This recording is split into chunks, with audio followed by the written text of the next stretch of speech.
আসসালামু আলাইকুম। বর্তমান আছে কোনাবাড়ি মুন্তি মার্কেটের সামনে। বর্তমান কোনাবাড়ি ফ্লাইওভারের নিচের উত্তর পাশের বর্তমান পরিস্থিতি ঢাকা টাঙ্গাইল মহাসড়কের রোড। এবং এই হলো অবস্থা, চৌরাস্তা যাইতে যে অবস্থা, এই হলো পুরা রাস্তা জ্যাম। কোন জায়গায় কী সমস্যা যেন বলতে পারে না, পরে 1 ঘন্টার উপরে জ্যাম আমাদের এই কোনাবাড়ি মেন রোডে। এই হলো অবস্থা, প্রায় 1 ঘন্টার উপরে জ্যাম কোনাবাড়ি। চৌরাস্তা যাইতে, কোনাবাড়ি থেকে চৌরাস্তা যাইতে প্রচুর জ্যাম, কিন্তু ঢাকা টাঙ্গাইল মহাসড়ক একদম ফ্রি। এই হলে অবস্থা।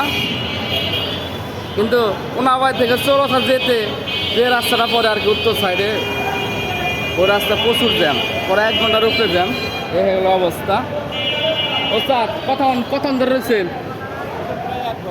প্রায় 1 ঘন্টা। ওস্তাদ বলতেছে প্রায় 1 ঘন্টা ধরে জ্যাম আমাদের এই রাস্তায়। যাই হোক, এই হেলকা সবাই ভোগান্তিতে আছে। এই হেলকা অবস্থা, পুরো রাস্তা জ্যাম, পুরো রাস্তা।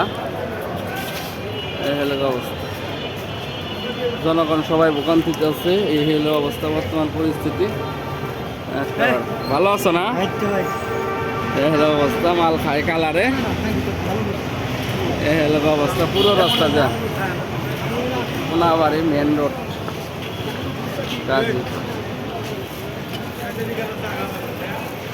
এই হলো অবস্থা বর্তমান।